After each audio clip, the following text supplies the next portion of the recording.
경상북도 청송군. 사람들이 잘 모르는 아주 작은 산골 마을이었습니다. 거기서도 한참 더 들어간 곳, 소나무 숲이 에워싸고 있는 언덕 위에 낡은 요양원 하나가 서 있었습니다. 이름은 소량요양원입니다. 세워진 지 30년이 넘은 건물이었습니다. 벽이 군데군데 바래고 마당 한쪽 철봉에는 녹이 슬었습니다. 하지만 소나무 숲 냄새가 바람에 실려 들어오는 이 건물에는 뭔가 사람을 잡아두는 힘이 있었습니다. 오래된 것들이 가진 그 조용한 무게감 같은 것이었습니다. 늦가을 새벽, 아직 해가 뜨지 않은 시각이었습니다. 안개가 깊었습니다. 소나무 사이사이로 흰 안개가 끊어졌다 이어졌다 하면서 요양원 마당까지 밀려 들어와 있었습니다. 경찰차 2대가 철대문 앞에 멈춰 섰습니다. 사이렌을 켜지 않았습니다. 새벽 요양원 앞에서 사이렌을 울릴 이유가 없었습니다. 안에는 아픈 노인들이 자고 있었으니까요. 차에서 한 남자가 내렸습니다. 50대 중반의 남자였습니다. 키는 크지 않았지만 걸음이 안정적이었습니다. 허리를 곧게 세우고 천천히 걸어가는 사람. 30년 넘게 형사로 살아온 사람만이 가질 수 있는 그런 걸음걸이였습니다. 이름은 배운수. 퇴직한 지 2년이 넘었지만 경찰청 옛 동료가 연락을 했습니다. 와줄 수 있냐고. 사정이 복잡하다고. 아는 사람이 쓰러졌다고 했습니다. 배운수는 새벽 4시에 차를 몰아 3시간을 달려왔습니다. 그리고 현관 앞에서 멈췄습니다. 계단 위에 아이가 앉아 있었습니다. 12살쯤 되어 보이는 여자아이. 짧게 자른 머리카락이 새벽 바람에 조금씩 흔들렸습니다. 얇은 점퍼 하나만 걸쳤는데 춥지 않은 것처럼 꼼짝 않고 앉아 있었습니다. 무릎 위에는 낡은 열쇠 하나를 쥐고 있었습니다. 길쭉하고 두툼한 오래된 자물쇠에 쓰이는 종류였습니다. 아이는 그걸 두 손으로 꼭 쥔 채 눈을 뜨고 먼 곳을 바라보고 있었습니다. 무슨 사연이 있는 걸까요? 배운수가 다가갔습니다. 아이는 발소리를 듣고 고개를 돌렸습니다. 눈이 컸습니다. 까맣고 또렷한 눈이었습니다. 그런데 그 눈에는 이상하게도 두려움이 없었습니다. 아이는 배운수를 오래도록 바라보았습니다. 이름이 뭐야? 아이는 대답하지 않았습니다. 왜 이렇게 추운데 혼자 나와 있어? 역시 대답이 없었습니다. 배운수는 쪼그려 앉아 아이와 눈높이를 맞췄습니다. 선생님이 나쁜 사람 아니야. 할아버지 친구거든. 그래도 말이 없었습니다. 그때 요양원 현관문이 열리며 직원 하나가 뛰어나왔습니다. 얼굴이 하얗게 질린 사람이었습니다. 형사님 오셨어요. 원장님이 연구실에서 쓰러지셨는데요. 약물 과다 반응 같다고. 구급차가 5분 전에 실어갔습니다. 배운수는 아이를 한 번 더 바라봤습니다. 아이는 여전히 열쇠를 쥔 채 그를 보고 있었습니다. 그 눈빛 안에 무언가가 있었습니다. 두려움이 아니었습니다. 슬픔도 아니었습니다. 기다림이었습니다. 이 순간을 아주 오래전부터 준비해온 사람의 눈빛이었습니다. 배운수는 이 아이가 이 사건의 핵심이라는 걸 그 자리에서 직감했습니다. 그리고 이 아이가 자신을 기다리고 있었다는 걸 알 수 있었습니다. 아이의 이름은 강이슬이었습니다. 이 산골 요양원 땅의 유일한 혈육, 소량요양원 원장 강태석의 손녀입니다. 나이는 12살이고요. 초등학교 6학년이었습니다. 이슬이는 3살 때부터 말을 하지 않았습니다. 병원에서는 언어장애 판정을 내렸습니다. 선천적 원인은 없었습니다. 심리적 원인으로 인한 선택적 함구증 진단받았습니다. 특수 교육을 받고 언어 치료를 받고 할아버지의 요양원 작은 별채에서 조용히 자랐습니다. 마을 사람들은 그 아이를 불쌍히 여겼습니다. 강 원장님 손녀가 말을 못한다더라. 가엾어라. 엄마도 일찍 돌아가시고 아버지는 없고 그래도 강 원장님이 예뻐하시잖아. 그게 어디야? 사람들은 그렇게 말했습니다. 그리고 곧 잊었습니다. 아픈 사람들이 많은 요양원에서 말없는 아이 하나쯤은 풍경의 일부였으니까요. 배운수는 현관 앞에서 이슬이 옆에 앉았습니다. 서두르지 않았습니다. 급하게 굴어봤자 아무 소용이 없다는 걸 30년 형사 생활이 가르쳐 줬습니다. 그는 그냥 옆에 앉아서 하늘이 밝아오는 걸 함께 바라보았습니다. 한참이 지나고 나서야 그가 말했습니다. 할아버지한테 편지 받았어. 이슬이 부탁한다고. 이슬이의 눈이 움직였습니다. 창고에 가야 한다고 하던데 선생님이랑 거기 가볼 수 있을까? 이슬이는 일어났습니다. 걸어가기 시작했습니다. 배운수도 따라 일어났습니다. 아이는 말이 없었습니다. 하지만 뒷모습이 말하고 있었습니다. 따라오라고. 배운수는 그 새벽 12살짜리 아이의 뒤를 따라 소나무 숲 오솔길을 걸어갔습니다. 안개 속으로 사라지듯이 둘이 나란히 걸었습니다. 아이는 말이 없었습니다. 앞서 걷는 발걸음이 흔들리지 않았습니다. 이 길을 수백 번은 걸어본 사람처럼 어두운 숲 안에서도 망설이지 않았습니다.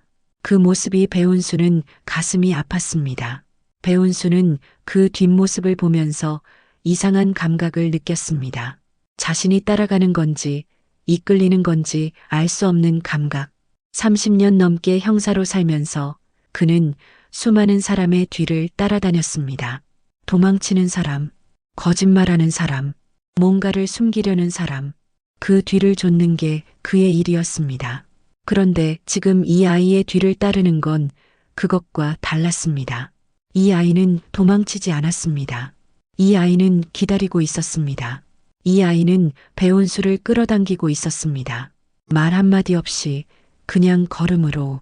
배운수는 생각했습니다.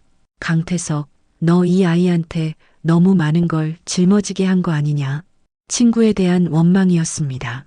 그리고 동시에 죄책감이었습니다. 편지를 받고 이틀을 망설였다는 죄책감. 좀 더 일찍 왔더라면, 강태석이 쓰러지기 전에 왔더라면 하는 죄책감입니다. 발밑에서 낙엽 밟히는 소리가 났습니다.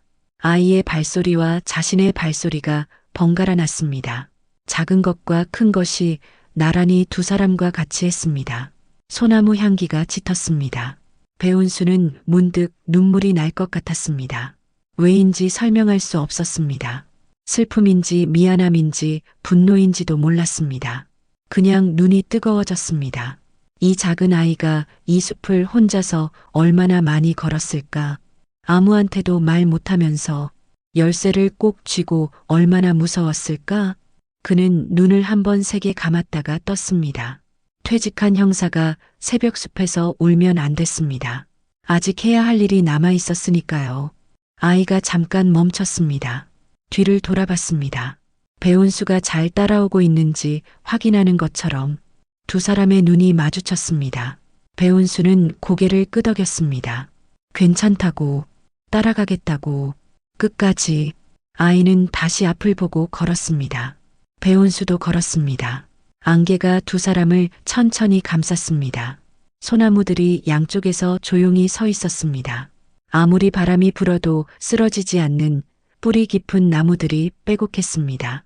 배운수는 생각했습니다. 이 아이가 이 숲을 닮았구나.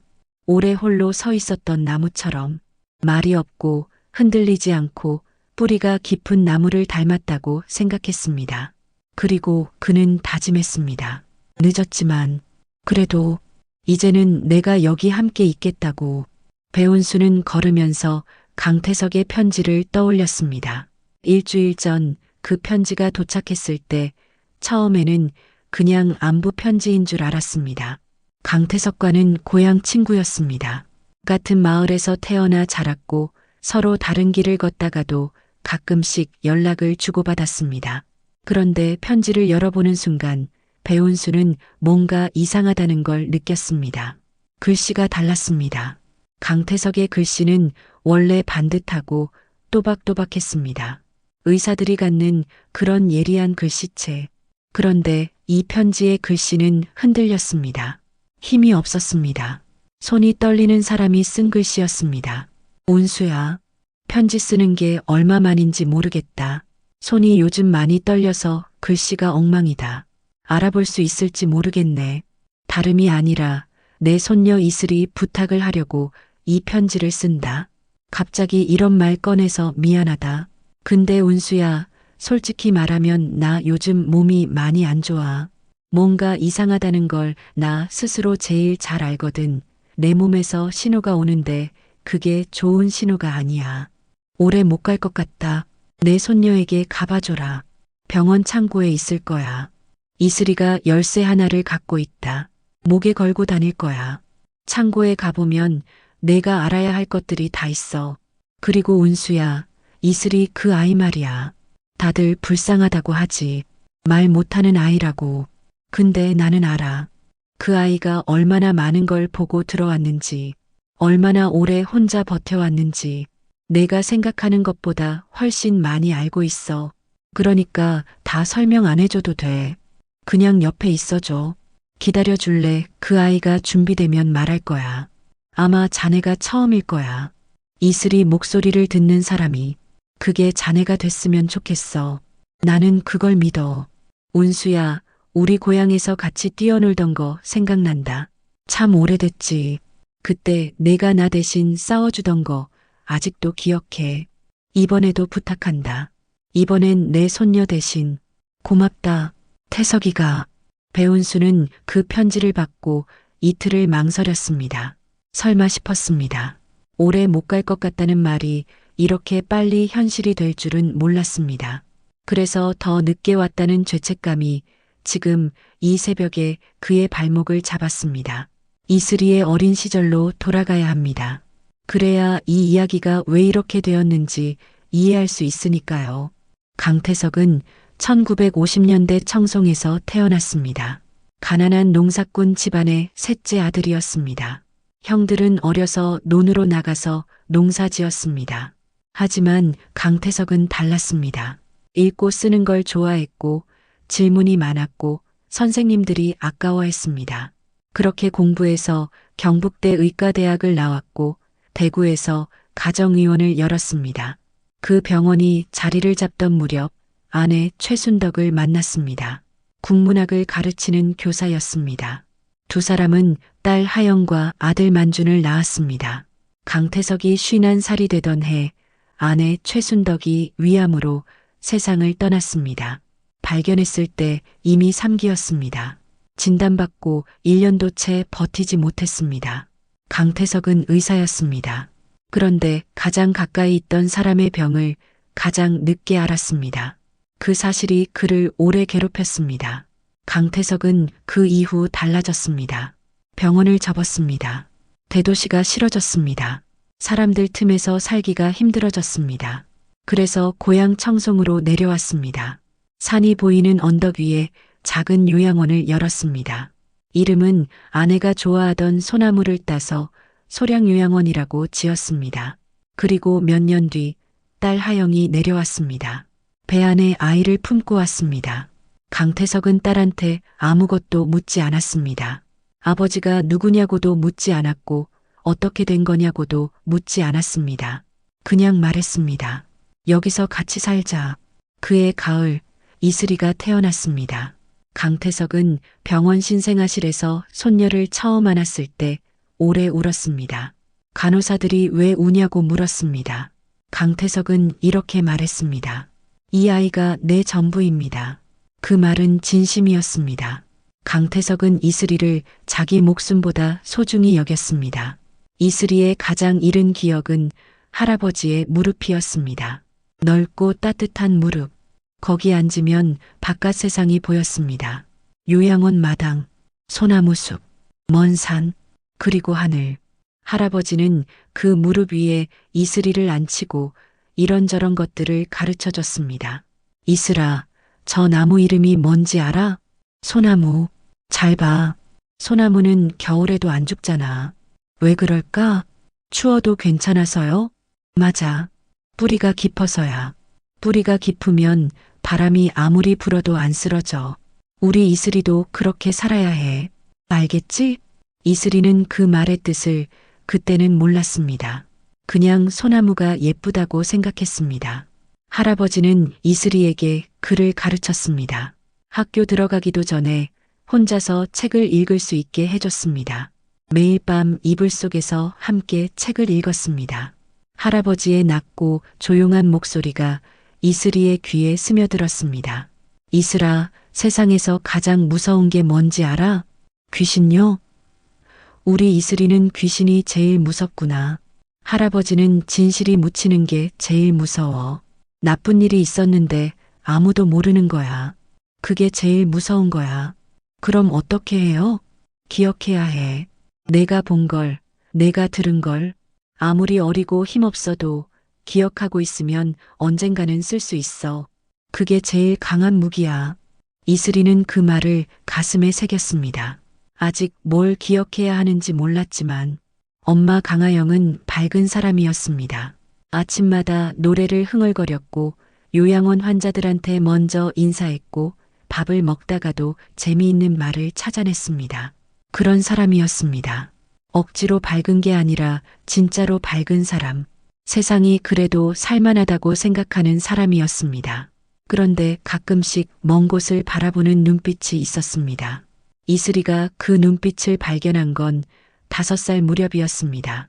밤에 마당에 나가 별을 보다가 엄마가 갑자기 조용해지는 순간들이 있었습니다. 웃다가 멈추고 멀리 사라지는 것 같은 눈빛. 엄마, 왜 그래? 응?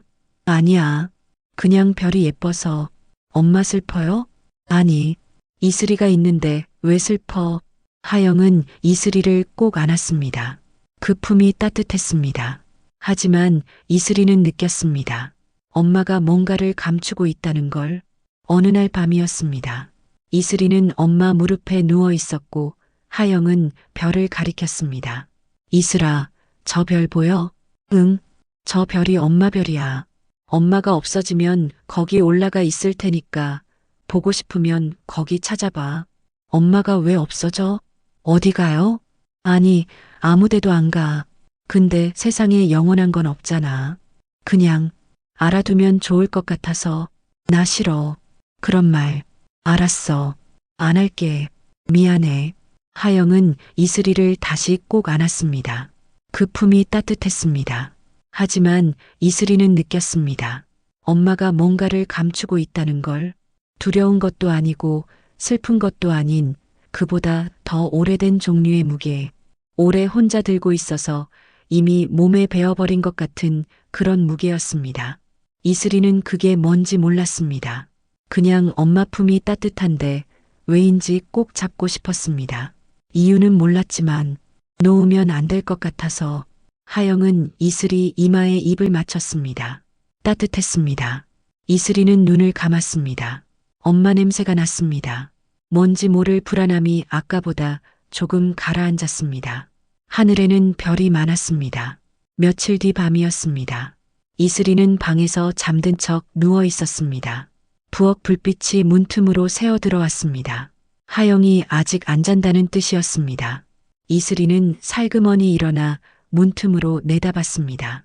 하영이 식탁에 혼자 앉아 서류 몇 장을 들여다보고 있었습니다. 이슬이는 눈을 가늘게 뜨고 바라봤습니다. 엄마 얼굴이 굳어 있었습니다. 평소에 그 밝은 얼굴이 아니었습니다. 한참을 들여다보다가 하영은 서류를 접어 점퍼 안쪽 주머니에 넣었습니다. 그리고 혼잣말처럼 중얼거렸습니다. 이걸 어떻게 해야 하지? 이슬이는 다시 이불 속으로 들어갔습니다. 무슨 서류인지 몰랐습니다. 그런데 그 엄마 얼굴이 자꾸 눈에 밟혔습니다. 밝은 척하는 엄마가 혼자 있을 때는 저런 얼굴을 하고 있었구나 싶어서. 이슬이가 6살 되던 가을이었습니다. 할아버지가 요양원 뒤 소나무 숲 오솔길을 함께 걷다가 걸음을 멈췄습니다. 숲 안쪽에 작고 낡은 창고가 있었습니다. 나무로 지어진 창고, 지붕에 이끼가 끼었고 문에는 낡은 자물쇠가 달려 있었습니다. 할아버지는 바지 주머니에서 열쇠 하나를 꺼냈습니다. 이슬아, 이거 봐. 길쭉하고 두툼한 낡은 열쇠였습니다. 손잡이 부분이 살짝 구부러져 있고 표면이 닳아 있었습니다. 이게 뭐야, 할아버지? 창고 열쇠야. 이 창고는 할아버지 보물 창고야. 보물이 있어요? 응, 아주 소중한 게 들어있어. 이 열쇠는 이제 이슬이 거야. 잘 간직해. 나한테 주는 거예요? 응. 근데 이슬아. 할아버지가 이슬이 앞에 무릎을 꿇고 눈을 마주쳤습니다. 그 눈빛이 평소와 달리 무거웠습니다. 언젠가 이 열쇠가 필요한 날이 올 거야. 그때가 오면 아무도 믿지 말고. 알겠지? 아무도요? 응. 딱 한 사람만 믿어도 돼. 운수 아저씨. 운수 아저씨가 누구야? 할아버지 친구야. 아직은 모르지만 나중에 만나게 될 거야. 그 사람한테만 이 열쇠 보여줘. 알겠지? 이슬이는 고개를 끄덕였습니다. 그 말이 무슨 뜻인지 몰랐습니다. 하지만 할아버지의 눈이 평소와 달랐기 때문에 이슬이는 그냥 고개를 끄덕였습니다. 그리고 그날부터 열쇠를 목에 걸었습니다. 잘 때도, 씻을 때도, 학교 갈 때도 항상 이슬이는 가지고 다녔습니다. 절대로 몸에서 떼어내지 않았습니다. 이슬이가 5살이 되던 봄이었습니다. 서울에서 큰아버지 강만준이 내려왔습니다. 강태석의 아들, 하영의 오빠, 서울에서 부동산 개발 관련 일을 하는 남자였습니다. 그가 내려올 때마다 요양원 분위기가 미묘하게 달라졌습니다. 직원들이 조심스러워졌고 할아버지 얼굴이 굳었습니다. 말로 설명할 수는 없었지만 이슬이는 그걸 느꼈습니다. 강만주는 차에서 내릴 때부터 요양원 건물을 훑어봤습니다. 어떻게 표현해야 할까요? 그 눈빛은 건물을 보는 게 아니었습니다. 건물이 서 있는 땅을 보는 눈빛이었습니다. 돈으로 환산하는 눈빛이었습니다. 아버지, 오랜만입니다. 만준아. 강태석의 목소리는 짧았습니다. 반갑지 않았습니다. 강만주는 개의치 않는 척 웃었습니다. 우리 이슬이 많이 컸네. 그가 이슬이 머리를 쓰다듬으려 했습니다. 이슬이는 뒤로 물러섰습니다. 강만주는 잠깐 눈을 좁혔다가 다시 웃었습니다. 아, 낯가리는구나. 하지만 이슬이는 알았습니다. 낯가림이 아니었습니다. 그냥 싫었습니다. 왜인지 모르게 처음 본 순간부터 그냥 싫었습니다. 강만준이 내려온 이유는 분명했습니다. 소량요양원 아래쪽 땅에 대규모 산악 리조트 개발 계획이 발표된 것이었습니다. 청송 주황산 권역 개발, 숙박시설과 레저시설을 갖춘 복합 리조트, 투자금 수천억 원 규모. 그 계획이 발표되자마자 요양원이 서 있는 땅 시세가 순식간에 뛰었습니다. 감정가로 따지면 원래 몇 억 하던 땅이 갑자기 수십억이 되었습니다. 그리고 개발이 확정되면 그 이상이 될 거라는 말이 돌았습니다. 강만준에게는 기회였습니다. 아버지만 설득하면 됐습니다.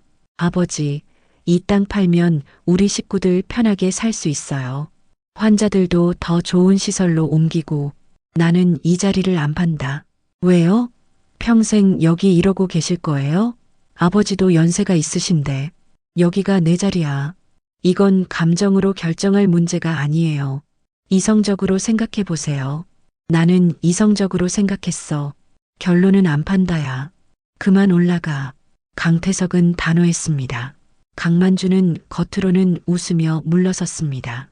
하지만 이미 그의 머릿속에서는 다른 방법이 돌아가고 있었습니다. 손기득은 소량요양원의 부원장이었습니다. 강태석이 15해 전에 직접 스카우트한 사람이었습니다. 의학 지식도 있고 행정 능력도 있고 무엇보다 사람이 성실해 보였습니다. 강태석은 그를 믿었습니다. 오른팔이라고 생각했습니다. 손기득은 그 믿음을 먹고 자랐습니다. 그리고 강만준을 만났습니다. 정확히 언제 두 사람이 연결되었는지는 알 수 없습니다. 이슬이가 아는 건 강만준이 내려오는 날이면 손기득이 괜히 일찍 퇴근했다가 저녁에 다시 나타났다는 것이었습니다. 그리고 두 사람이 요양원 주차장 구석에서 조용히 이야기하는 걸 이슬이는 두어 번 봤습니다. 어른들은 아이가 가까이 있다는 걸 몰랐습니다. 말 못하는 아이는 그냥 그림자처럼 취급됐으니까요. 이슬이가 6살이 되던 겨울부터 요양원에 이상한 일들이 일어나기 시작했습니다. 첫 번째는 약이었습니다. 할아버지가 두통을 호소하기 시작했습니다. 처음에는 가끔이었다가 점점 자주 호소했습니다. 그리고 어느 날부터 할아버지가 식사를 잘 못하게 됐습니다. 소화가 안 된다고 했습니다. 힘이 없다고 했습니다. 병원에 갔다 왔습니다. 큰 이상 없다는 결과가 나왔습니다. 그런데 증상은 계속됐습니다. 이슬이는 어느 날 약장 앞을 지나다가 멈췄습니다. 약장 안에 처방전에 없는 약 상자 하나가 끼어 있었습니다. 라벨이 달랐습니다. 이슬이는 글을 읽을 수 있었습니다. 그 약 이름을 읽었습니다. 기억했습니다. 두 번째는 서류였습니다. 할아버지가 저녁마다 원장실에서 서류를 찾는 소리가 들렸습니다. 서랍을 열고 닫고 혼잣말을 하고 분명히 여기 있었는데 이슬이는 그 모습을 문틈 사이로 봤습니다. 할아버지의 얼굴이 피곤해 보였습니다. 오래된 사람처럼 갑자기 늙어 보이는 날들이 있었습니다. 세 번째는 전화였습니다. 밤늦게 할아버지가 전화를 하는 목소리를 들었습니다. 이봐, 내가 이 땅 관련 서류를 어디 보관하면 되겠나? 여기서는 불안해. 응, 알았어. 내일 만나자. 이슬이는 그 전화를 들으면서 뭔가 잘못되고 있다는 걸 느꼈습니다. 말로 설명할 수 없는 느낌이었습니다. 하지만 분명했습니다. 이슬이가 7살이 되던 해 12월이었습니다. 눈이 내리고 있었습니다. 산골 마을에는 많은 눈이 쌓였습니다. 그날 밤 엄마 하영은 읍내에 일이 있다고 했습니다. 이슬아, 엄마 잠깐 읍내 다녀올게. 할아버지랑 있어. 같이 가. 추워. 눈도 오잖아. 엄마 금방 와. 하영은 이슬이 이마에 입을 맞추고 나갔습니다. 그게 마지막이었습니다.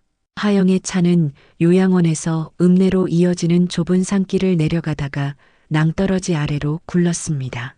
사고 신고는 밤 9시 넘어서 들어왔습니다. 지나가던 화물차 기사가 가드레일이 부서진 걸 발견하고 연락했습니다.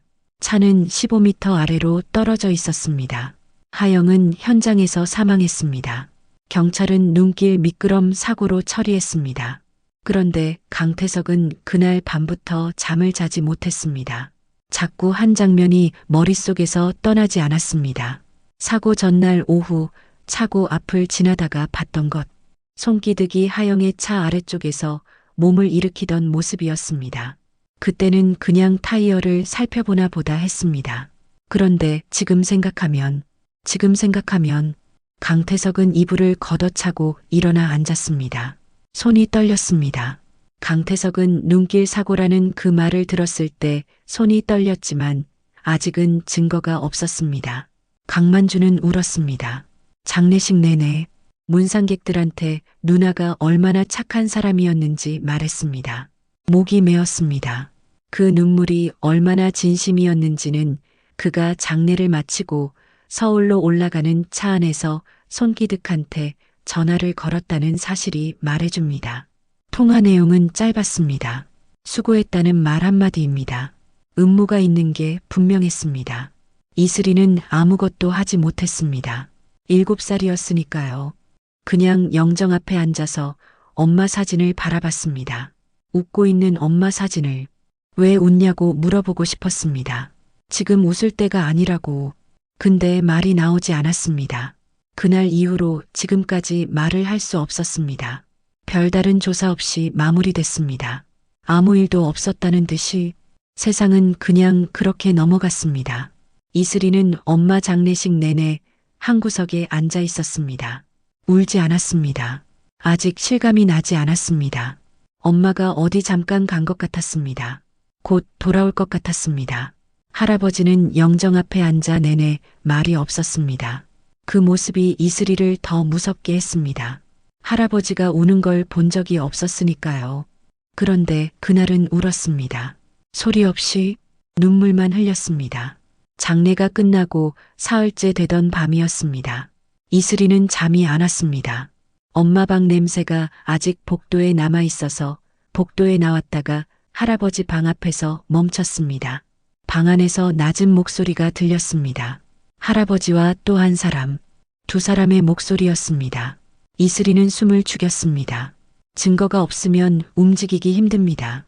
하영이가 뭔가 잡은 거 알고 있었어요? 알았어. 하영이가 나한테 가져왔거든. 만준이 이름으로 된 계약서 초안이었어. 땅 이전 관련해서. 내가 아직 살아있는데 이미 서류가 돌아다니고 있었던 거야. 그걸 들고 읍내 나간 거군요. 변호사한테 가져가려 했던 거야. 나는 말렸어. 위험하다고. 근데 하영이가 듣질 않았어. 자기가 해결하겠다고. 그날 밤, 응, 걔네가 알고 있었던 거야. 하영이가 움직인다는 걸. 증거를 찾아야 해. 모아야 해. 근데 내 혼자선 안 돼.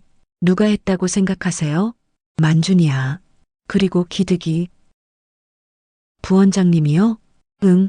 기득이가 브레이크에 손댔어. 확신해. 어떻게요? 그날 하영이 차가 우리 차고에 하루 종일 있었어. 기득이가 마지막으로 차고에서 나왔거든. 내가 봤어. 만준이가 하영이한테 한 짓을 원장님도 아신다는 걸 걔네도 알겠죠. 알겠지. 내가 경찰서 갔다 온 거 이미 알고 있을 거야. 그럼 원장님도 위험합니다. 하영 씨처럼. 나도 알아. 그래서 시간이 없어. 빨리 증거를 찾아야 하는데 내 몸이 벌써 이 모양이야. 약을 건드린 것 같아. 밥맛도 없고 다리도 떨리고. 약을요? 기득이가 약장을 관리하거든. 나 혼자선 못해. 내가 필요해. 목소리가 끊겼습니다. 이슬이는 문 앞에서 한참 동안 움직이지 못했습니다.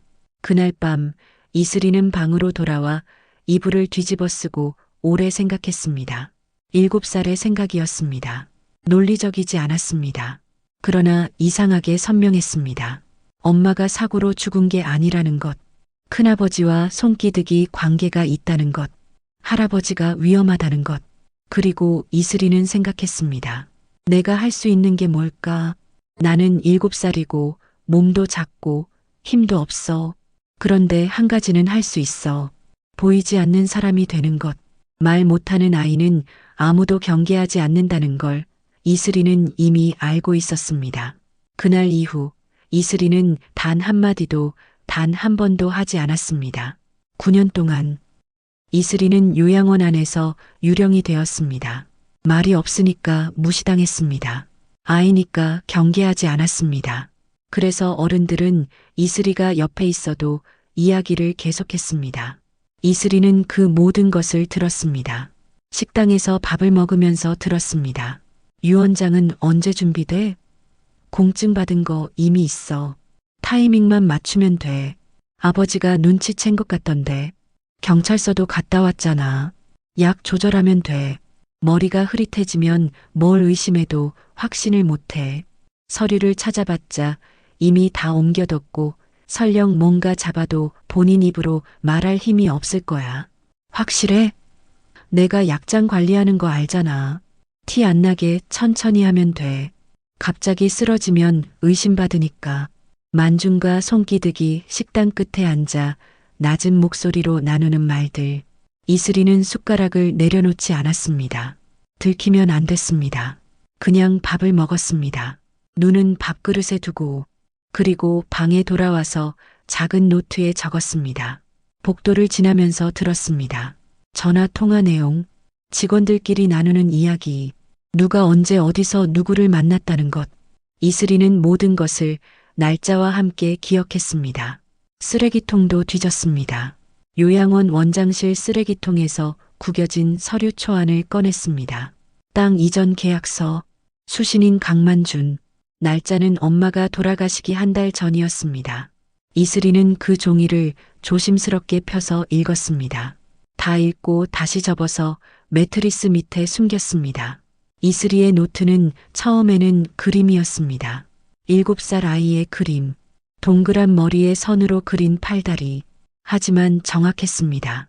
약 상자 그림은 라벨 글씨체까지 흉내냈습니다. 날짜 숫자는 또박또박.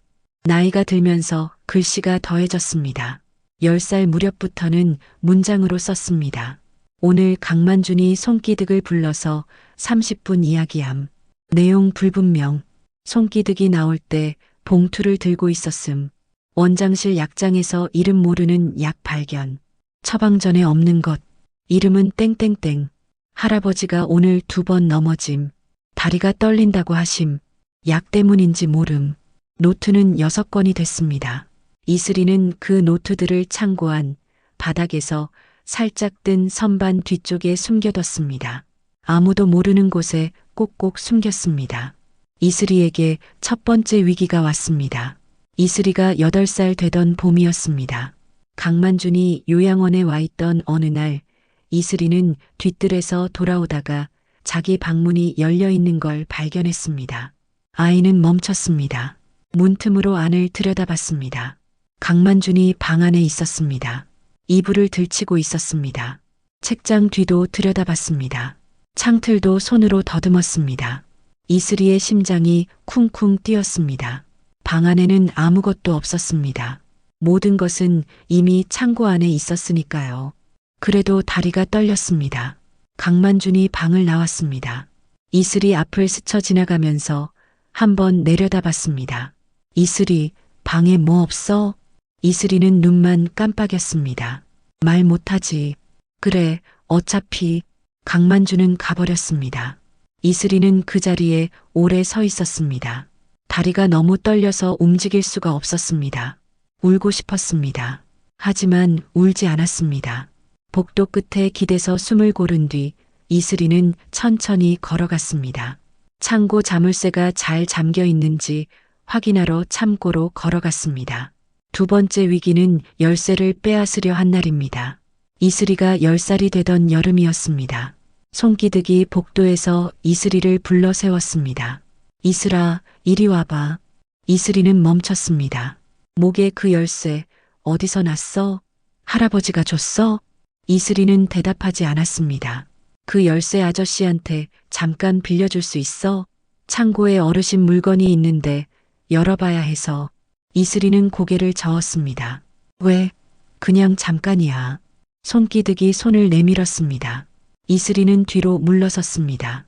손기득의 눈빛이 굳어졌습니다. 웃음이 사라졌습니다. 이슬아, 아저씨가 좋게 말할 때 열쇠 줘. 그 목소리에 뭔가 달랐습니다. 좋게 말할 때라는 말, 그게 협박이라는 걸 이슬이는 알았습니다. 이슬이는 그 자리에 굳어버렸습니다. 그때 복도 반대편에서 할아버지 발소리가 들렸습니다. 기득아, 뭐 하는 거야? 강태석의 목소리였습니다. 손기득은 얼른 표정을 풀었습니다. 아, 열쇠가 이쁘게 생겨서요. 어디서 났나 해서요. 강태석은 이슬이를 자기 옆으로 당겨 세웠습니다. 그리고 낮게 말했습니다. 절대 주지 마라. 알겠지? 이슬이는 고개를 끄덕였습니다. 그 뒤로 이슬이는 열쇠를 겉에서 보이지 않도록 옷 안에 숨겨 걸었습니다. 서울로 데려가겠다는 협박이 세 번째 위기였습니다. 이슬이가 11살 되던 가을이었습니다. 강만준이 단둘이 이야기하자며 이슬이를 불렀습니다. 요양원 마당 벤치였습니다. 강만준은 한참 하늘을 보다가 말했습니다. 이슬아, 우리 서울 올라가자. 큰아버지가 좋은 학교 보내줄게. 친구들도 생기고 맛있는 것도 먹고. 이슬이는 고개를 저었습니다. 이 요양원, 여기 곧 없어질 거야. 알지? 그러면 이슬이가 있을 곳이 없잖아. 이슬이는 여전히 고개를 저었습니다. 할아버지도 언제까지 계실지 모르잖아. 그때 이슬이 혼자면 어떡해. 그 말이 위협이라는 걸 이슬이는 알았습니다. 하지만 표정을 바꾸지 않았습니다. 그냥 강만준을 바라봤습니다. 눈을 돌리지 않고 강만준은 오래 이슬이를 바라봤습니다. 그러다가 뭔가 불편해진 듯 먼저 눈을 돌렸습니다. 생각해봐. 강만준은 일어나서 가버렸습니다. 이슬이는 벤치에 혼자 남았습니다. 한참 동안 움직이지 않았습니다. 생각해봐. 그 말이 귓속에서 맴돌았습니다. 이슬이는 무릎 위에 손을 올렸습니다. 작고 마른 손이었습니다. 그 손을 내려다보다가 문득 생각했습니다. 나는 11살인데, 나는 아직 11살인데, 무서웠습니다. 솔직히 말하면 할아버지가 아프고 요양원이 없어질 것 같고 큰아버지는 자꾸 이상한 말을 하고 그런데 나는 아무것도 할 수 없고 말을 해도 어른들이 들어줄 리 없고 아니 말을 하면 안 되고 왜 나한테 이런 일이 생겼을까? 왜 엄마는 없을까? 엄마가 있었으면 이런 생각 안 해도 됐을 텐데 엄마한테 다 말하면 됐을 텐데 무섭다고, 힘들다고, 나 어떡하냐고 눈물이 날 것 같았습니다. 이슬이는 입술을 꼭 깨물었습니다. 울면 안 됐습니다. 들키면 안 됐습니다. 여기서 울면 지는 것 같았습니다. 뭘 지는 건지 정확히 몰랐지만 그냥 울면 안 된다는 걸 알았습니다. 이슬이는 고개를 들었습니다. 소나무가 보였습니다. 바람이 불었습니다. 가지가 흔들렸습니다. 하지만 쓰러지지 않았습니다. 할아버지 말이 생각났습니다. 뿌리가 깊으면 안 쓰러진다고. 이슬이는 숨을 한번 깊게 들이쉬었습니다. 그리고 천천히 내쉬었습니다. 아직 괜찮아. 아직은. 그렇게 소리 없이 스스로한테 말했습니다. 이슬이가 11살이 되던 겨울 할아버지가 빠르게 나빠졌습니다. 그동안 조금씩 힘이 빠지고 두통이 잦아지던 게 그해 11월부터는 이틀에 한 번꼴로 어지럼증을 호소했습니다. 식사를 거의 못했습니다. 몸무게가 줄었습니다. 병원에 입원시키려 했지만 강태석은 거부했습니다. 여길 떠나면 안 돼. 나 여기 있을 거야. 직원들은 이상하다고 했습니다. 그 나이에 갑자기 이렇게 쇠약해지는 건 드물다고 생각했습니다. 그러나 아무도 알 수 없었습니다. 그 요양원 안에서 부원장 손기득이 모든 의무 기록을 관리하고 있었으니까요. 할아버지는 마지막 한 달 동안 혼자 있는 시간이 많아졌습니다. 이슬이가 방에 들어가면 이슬이 손을 잡고 말없이 오래 있었습니다. 어느 날 밤이었습니다. 이슬아. 운수 아저씨 기억하지? 이슬이는 고개를 끄덕였습니다. 그 아저씨가 올 거야. 아마 곧. 내가 열쇠 들고 기다리면 돼. 이슬이는 고개를 끄덕였습니다. 할아버지가 해줄 말이 있는데 몸이 말을 안 들어서 그래서 녹음해뒀어. 창고 바닥 깡통 안에. 운수 아저씨 오면 같이 들어. 이슬이는 손을 꽉 쥐었습니다. 울고 싶었습니다. 하지만 울지 않았습니다. 이슬아, 할아버지가 너에게 부탁을 너무 많이 했다. 미안해. 이슬이는 고개를 저었습니다. 그리고 할아버지 손을 더 세게 잡았습니다. 너는 정말 강한 아이야. 할아버지가 아는 사람 중에 제일. 그날 밤 이슬이는 할아버지 방 앞 복도에 앉아서 날이 셀 때까지 있었습니다. 그리고 사흘 뒤 새벽에 요양원 안에서 소리가 났습니다. 직원이 달려갔습니다. 연구실에 쓰러져 있는 강태석을 발견했습니다. 구급차가 왔습니다. 이슬이는 그 새벽 현관 계단에 나가 앉았습니다. 열쇠를 두 손으로 꽉 쥐고 배운수를 기다리면서 이슬이가 안내하는 대로 배운수는 소나무 숲 안쪽으로 걸어갔습니다. 창고는 예상보다 더 숲 안에 있었습니다. 지붕에 이끼가 끼고 문이 바람에 삐걱거리는 낡은 나무 창고였습니다. 이슬이가 열쇠를 꺼냈습니다. 자물쇠를 열었습니다. 문이 삐 마이너스 소리를 내며 열렸습니다. 안에서 찬 공기와 나무 냄새가 흘러나왔습니다. 배운수는 핸드폰 손전등을 켰습니다. 창고 안에는 선반이 있었고 그 위에 낡은 상자들이 있었습니다. 이슬이가 선반 뒤쪽 깊숙한 곳으로 손을 뻗었습니다. 뭔가를 꺼냈습니다. 노트 6건이었습니다. 그리고 강태석이 이름을 쓴 봉투 하나. 그 다음 이슬이는 바닥 한쪽으로 갔습니다. 시멘트 바닥의 한 귀퉁이 조금 들뜬 부분을 손가락으로 들어 올렸습니다. 그 아래 낡은 깡통 하나가 있었습니다. 배운수는 노트를 먼저 폈습니다. 첫 번째 노트는 그림이 많았습니다. 7살 아이의 그림. 그런데 정확했습니다. 약 상자 그림에는 라벨 글씨까지. 날짜는 또박또박 적혀 있었습니다. 두 번째부터는 글씨가 섞이기 시작했습니다. 세 번째부터는 문장이었습니다. 배운수는 페이지를 넘기면서 손이 떨리는 걸 느꼈습니다. 이 아이가 7살부터 이걸 써왔다는 것. 매일매일 자기가 보고 들은 것을 아무에게도 말하지 않고 혼자서 기록했다는 것. 배운수는 봉투를 열었습니다. 강태석의 진술서였습니다. 손이 떨려 쓴 게 보이는 글씨였지만 내용은 명확했습니다. 나 강태석은 다음을 확인한다.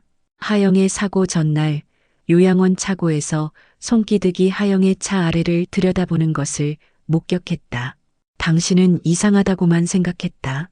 사고 이후 나는 이것이 브레이크 조작이었다고 확신한다. 또한 내 약에 이물질이 섞이고 있다는 것을 파악했다. 약장에서 처방 외 약을 발견했다. 이는 손기득이 아니면 접근할 수 없는 경로다. 강만준과 손기득은 땅을 빼앗기 위해 하영을 제거했고 나를 서서히 약화시켜 왔다고 판단한다. 이 모든 정황은 이슬이 노트에 기록되어 있다. 배운수는 진술서를 내려놓았습니다. 그리고 깡통을 열었습니다. 작고 낡은 녹음기가 들어 있었습니다. 재생 버튼을 눌렀습니다. 창고 안에 강태석의 목소리가 울려 퍼졌습니다. 이슬아, 이걸 듣고 있다면 내가 운수한테 이슬아, 이걸 듣고 있다면 내가 운수한테 이 창고를 열어준 거겠지. 잘했다. 할아버지가 하고 싶은 말이 있어. 아주 중요한 말이야. 하영이 사고 당일 차고 CCTV는 꺼져 있었어. 기드기가 껐거든. 근데 하영이가 차 열쇠를 가지러 왔을 때 나는 창고 안에 있었어. 기드기가 차 아래쪽에서 무언가를 하는 걸 봤어. 그때는 타이어 점검인 줄 알았는데 사고 뒤에 생각해보니 아니었어. 그리고 이슬아, 내가 유언장을 쓴 적이 없어. 만준이가 가지고 있는 유언장은 가짜야. 내 도장과 내 서명이 거기 찍혀 있다면 그건 위조된 거야. 공증번호 확인하면 알 수 있어. 진짜 공증번호는 숫자들이 이어졌습니다. 이슬아, 할아버지가 내 옆에 오래 있어주지 못해서 미안하다. 근데 너는 할 수 있어. 너는 내가 아는 누구보다 강한 아이야. 이 녹음을 세상에 내놓을 때는 반드시 사람들이 많이 있는 자리에서 해라. 혼자 있을 때 절대로 틀지 마라. 알겠지? 사랑해, 이슬아. 녹음이 끝났습니다. 창고 안이 조용해졌습니다. 새벽 공기가 차가웠습니다. 배운수는 이슬이를 바라봤습니다. 이걸 다 혼자 모은 거야? 이슬이는 고개를 끄덕였습니다. 몇 살 때부터? 이슬이는 손가락 7개를 폈습니다. 배운수는 눈을 감았습니다. 눈 뒤가 뜨거워지는 걸 느꼈습니다. 배운수는 노트를 덮었습니다. 한동안 아무 말도 하지 못했습니다. 형사로 30년을 살았습니다. 그동안 별의별 사람을 다 만났습니다. 거짓말하는 사람, 숨기는 사람, 도망치는 사람, 피해자도 많이 봤습니다. 억울한 사람, 무너진 사람, 다 잃은 사람. 그런데 이런 경우는 처음이었습니다. 7살짜리 아이가 혼자서 이걸 시작했다는 것이 7살이면 아직 받아쓰기를 틀리는 나이입니다. 밤에 무서워서 엄마를 찾는 나이입니다. 세상이 나쁜 곳이라는 걸 아직 몰라도 되는 나이입니다. 그 나이에 이 아이는 노트를 펼쳤습니다. 자기가 본 것을 적었습니다. 자기가 들은 것을 그렸습니다. 날짜를 썼습니다. 틀린 글씨로 삐뚤어진 선으로 그러나 하나도 빠뜨리지 않고 그 다음 해에도 또 그 다음 해에도 아무도 시키지 않았습니다. 아무도 도와주지 않았습니다. 잘하고 있다고 말해주는 사람도 없었습니다. 그냥 혼자서 매일매일 이 숲속 창고에 와서 노트를 꺼내고 쓰고 다시 숨기고 그게 5해였습니다. 배운수는 창고 천장을 올려다봤습니다. 목이 메었습니다. 그런데 울면 안 될 것 같았습니다. 이 아이 앞에서 어른이 울면 안 됐습니다. 이 아이는 한 번도 울지 않았을 테니까.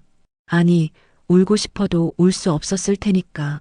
배운수는 이슬이를 바라봤습니다.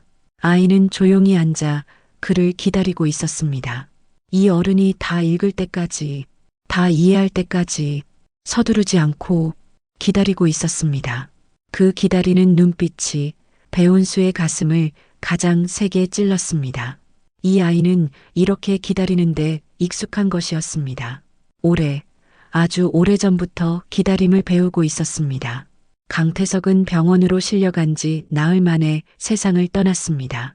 병원 측 진단은 급성 약물 과다 복용이었습니다. 고령의 환자에게서 드물지 않은 사례라고 했습니다. 본인의 실수로 약물 과다 복용이 이해가 가지 않는다고 했습니다. 장례식에서 강만주는 울었습니다. 눈물이 흘렀습니다. 목이 메었습니다. 주변 사람들은 효자라고 했습니다. 배은수는 장례식 내내 구석에 서서 강만준을 바라봤습니다. 30년 형사 생활이 그에게 말하고 있었습니다. 저 눈물은 가짜라고. 이슬이는 할아버지 영정 앞에 앉아 내내 바라봤습니다. 울지 않았습니다. 아직 끝나지 않았으니까요. 장례가 끝나고 사흘 뒤 강만준이 유언장을 들고 나타났습니다.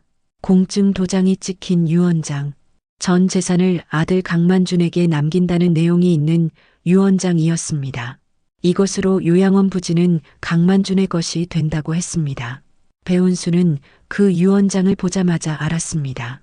강태석의 글씨가 아니었습니다. 비슷하게 흉내냈지만 강태석의 그 반듯한 글씨체와 달랐습니다. 그리고 녹음에서 공증번호를 남겨뒀습니다. 배은수는 경찰청 동료를 통해 그 번호를 조회했습니다. 그 공증번호는 존재하지 않는 번호였습니다. 배은수는 하영의 사고 기록을 다시 꺼냈습니다. 사고 차량 파손 사진, 당시 사고 현장 보고서, 차량 검식 결과, 빗길 사고라고 처리된 그 기록들. 배은수의 눈에 뭔가 걸렸습니다. 차량 하부 사진에서 브레이크 라인 부분의 파손 형태가 미끄럼 사고에서 나오는 것과 달랐습니다. 단순 충격이면 찌그러지거나 끊기는 게 맞는데 이건 절단면이 깔끔했습니다. 당시 감식팀이 눈길 사고에 집중하느라 놓친 것이었습니다. 배은수는 전직 감식 전문가를 수소문했습니다. 사진을 보여줬습니다. 이건 칼로 자른 겁니다. 충격이 아니에요. 브레이크 라인 일부를 미리 절단해뒀던 거예요. 내리막길에서 속도가 붙으면 완전히 터지도록. 계획적인 살인이었습니다. 차고 열쇠는 손기득이 갖고 있었습니다. 그날 손기득이 마지막으로 차고에서 나온 것을 강태석이 직접 보고 진술서에 남겼습니다. 이슬이의 노트에도 그 전날 손기득이 차고에 오래 있었다는 기록이 있었습니다. 배은수는 파일을 정리했습니다.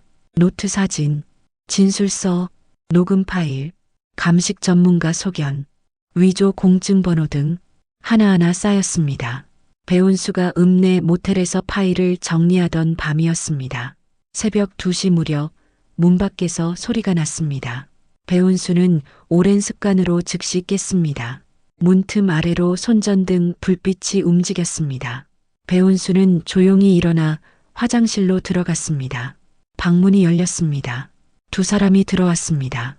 어둠 속에서 책상을 뒤졌습니다. 서랍을 열었습니다. 노트 원본 2권을 가져갔습니다. 배은수는 화장실에서 기다렸습니다. 두 사람이 나간 뒤 나왔습니다. 빼앗겼습니다. 하지만 괜찮았습니다. 모든 노트 내용은 이미 사진으로 찍어서 클라우드에 올려뒀으니까요. 이슬이에게서 배운 것이었습니다. 중요한 건 2곳 이상에 보관한다는 것을. 이 아이 강만준이 이슬이 후견인 신청을 법원에 냈습니다. 표면적인 이유는 그럴듯했습니다. 할아버지도 돌아가시고 어머니도 없는 아이를 혼자 둘 수 없다는 것, 가족이 돌봐야 한다는 것, 듣기에는 따뜻한 말이었습니다. 그러나 진짜 이유는 달랐습니다. 이슬이가 12살이었습니다. 성인이 되면 이슬이는 이 요양원 땅의 법적 상속자가 됩니다. 강태석의 유언장이 위조라는 게 밝혀지는 날에는 더욱 그랬습니다. 그러니 그 전에 후견인이 되어야 했습니다. 후견인이 되면 이슬이 명의의 재산을 관리할 수 있었습니다. 서명도 대신할 수 있었습니다. 아이가 성인이 될 때까지 수년 동안 이 땅을 마음대로 처분할 수 있었습니다. 이슬이를 데려가겠다는 게 아니었습니다. 이슬이를 이용하겠다는 것이었습니다. 그리고 한 가지가 더 있었습니다. 이슬이는 너무 많이 알고 있었습니다. 강만준도 어렴풋이 느끼고 있었습니다. 말을 못하는 저 아이가 자기 옆에서 오래 살면서 뭔가를 보고 들었다는 것을, 그 아이를 자기 손안에 두면 적어도 위험하지는 않았습니다. 멀리 두면 어떤 일이 생길지 몰랐습니다. 법원은 검토 중이었습니다. 시간이 없었습니다. 이슬이가 강만준 손에 들어가는 순간 모든 게 끝이었습니다. 노트도 녹음기도 진술서도 아이가 곁에 없으면 아무 소용이 없었습니다. 배은수는 빠르게 움직였습니다. 소량요양원 개원 30주년 기념식.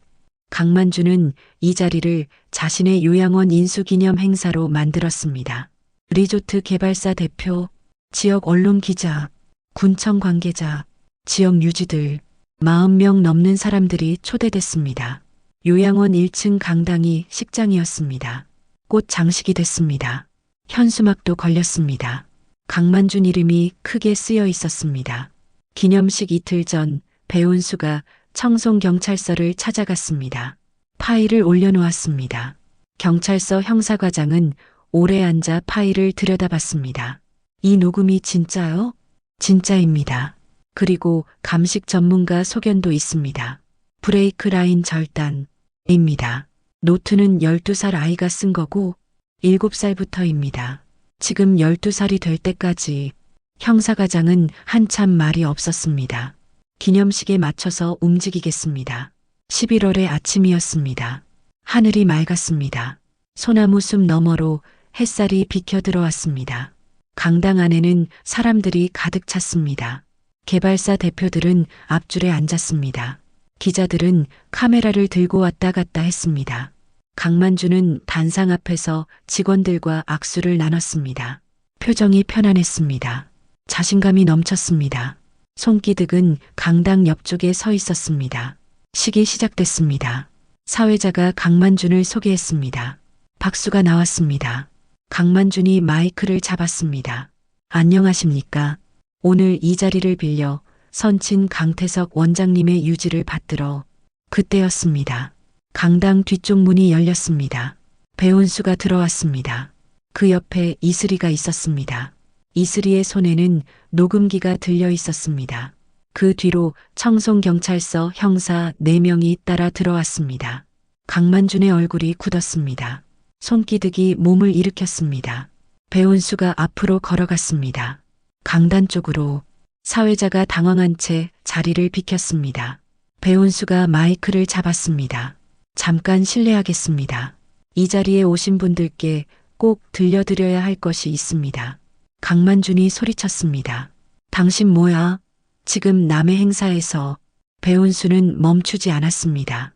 강태석 원장님이 직접 남기신 녹음입니다. 들어보시기 바랍니다. 이슬이가 재생 버튼을 눌렀습니다. 강당 안에 강태석의 목소리가 울려 퍼졌습니다. 죽은 사람의 목소리였습니다. 하지만 또렷했습니다. 흔들렸지만 분명했습니다. 처음에는 웅성거림이 있었습니다. 그러다 조용해졌습니다. 강만준의 이름이 나오자 앞줄에 앉아있던 사람 하나가 몸을 빼는 듯 움직였습니다. 손기득의 이름이 나오자 기자의 카메라가 손기득을 향했습니다. 브레이크 라인 절단. 강태석의 목소리가 그 말을 했을 때 강당 안이 완전히 조용해졌습니다.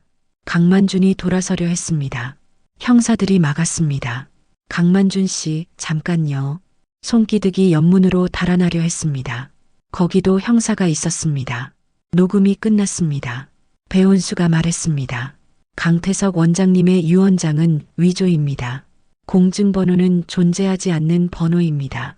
그리고 이슬이 어머니 강하영 씨의 교통사고는 사고가 아니었습니다. 계획된 살인이었습니다. 이 모든 것의 증거는 이미 경찰서에 제출되어 있습니다. 강당 안이 술렁였습니다. 기자들이 카메라를 들었습니다. 개발사 대표들이 서로 눈치를 봤습니다. 강만준은 무너졌습니다. 그 당당하던 표정이, 그 자신만만하던 얼굴이 한순간에 구겨졌습니다. 나는 그런 적 없어. 이건 다 거짓말이야. 그러나 아무도 그 말을 믿지 않았습니다. 죽은 사람의 목소리를 방금 다 들었으니까요. 배은수가 이슬이를 바라봤습니다.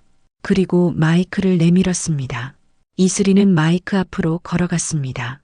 강당 안의 모든 사람이 그 아이를 바라봤습니다. 12살짜리 아이, 작고 마르고 눈이 큰 아이. 잠시 침묵이 흘렀습니다. 이슬이가 말했습니다. 제 이름은 강이슬입니다. 이 요양원을 세운 강태석 원장님의 손녀입니다. 목소리는 작았습니다. 하지만 흔들리지 않았습니다. 저는 9년 동안 말을 하지 않았습니다. 말을 못해서가 아니라 말을 할 수 없는 상황이었기 때문입니다. 강당 안이 완전히 조용해졌습니다. 저는 7살 때부터 제가 본 것을 기록했습니다. 제가 들은 것을 기억했습니다. 할아버지가 말씀하셨거든요. 기억하는 것이 가장 강한 무기라고요. 오늘 이 자리에서 저는 처음으로 제 목소리를 씁니다. 잠깐 목소리가 떨렸습니다. 이슬이는 숨을 한번 골랐습니다. 할아버지, 제가 해냈습니다. 강당 안에서 누군가 울기 시작했습니다. 한 명이 더, 또 한 명이 더, 모두가 울었습니다. 기자 하나가 카메라를 내렸습니다. 그 기자도 눈이 붉어져 있었습니다. 강만주는 고개를 숙이고 있었습니다. 형사들이 그의 양팔을 잡았습니다. 강만준과 손기득은 그의 겨울 구속됐습니다. 강만준에게는 유언장 위조, 재산 편취 혐의가 적용됐습니다. 손기득에 대한 수사는 더 깊어졌습니다.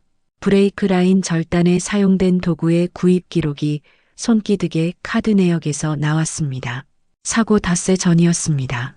손기득은 처음에는 부인했습니다. 그러다 증거가 하나하나 나오자 무너졌습니다. 결국 자백했습니다. 강만준의 지시였다고, 땅을 팔면 이익금의 일부를 주겠다는 약속을 받고 실행에 옮겼다고 했습니다. 하영의 사건은 과실치사에서 살인으로 변경됐습니다. 강태석의 약물 과다 역시 재수사가 시작됐습니다. 이슬이가 노트에 기록한 약 이름이 결정적 증거였습니다.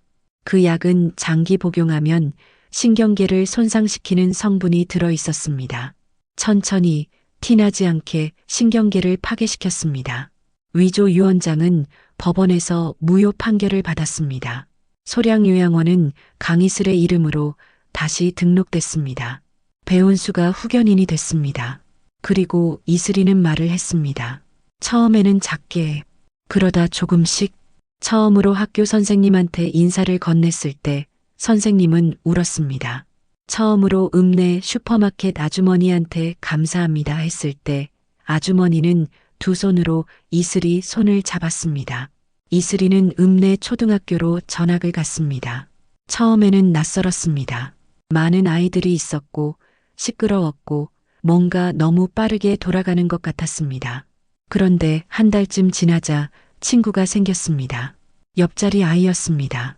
이슬이가 조용히 앉아 있는 게 신기하다고 무슨 생각하냐고 물어본 아이였습니다. 이슬이는 그 아이한테 처음으로 웃었습니다. 배운수는 요양원 관리를 도왔습니다. 강태석이 평생 지켜온 이 자리를 이슬이가 성인이 될 때까지 지키기 위해서입니다. 환자들은 여전히 거기 있었습니다. 소나무 향기가 나는 언덕 위에 이름이 바뀌지 않은 그 건물 안에 편안하게 있었습니다. 이슬이는 가끔 소나무 숲 오솔길을 걸었습니다. 할아버지와 함께 걸었던 그 길. 지금은 혼자였지만 혼자인 것 같지 않았습니다. 바람이 불어도 쓰러지지 않는 소나무들이 있었으니까요. 어느 겨울 저녁이었습니다. 이슬이와 배운수는 요양원 마당에서 하늘을 봤습니다. 별이 많이 나온 밤이었습니다. 이슬아, 예, 지금 어때? 이슬이는 하늘을 보다가 대답했습니다. 좋아요. 겁나지 않았어? 그 오랜 시간 동안. 이슬이는 잠시 생각했습니다. 무서웠어요. 근데요, 응, 할아버지가 항상 옆에 있는 것 같았어요. 그래서 버틸 수 있었던 것 같아요. 배운수는 아무 말도 하지 않았습니다. 그냥 이슬이 머리에 손을 올렸습니다. 할아버지의 손과 닮은 크고 거칠고 따뜻한 손이었습니다. 이슬이는 눈을 감았습니다. 바람이 불었습니다. 소나무 향기가 났습니다. 뿌리가 깊은 나무는 쓰러지지 않습니다. 이슬이는 그것을 알았습니다. 이제는 누구보다 잘 알았습니다. 오늘 영상 어땠나요? 한 아이가 밝은 미래를 기원해 주세요. 그리고 구독, 좋아요, 알림 설정 부탁드립니다.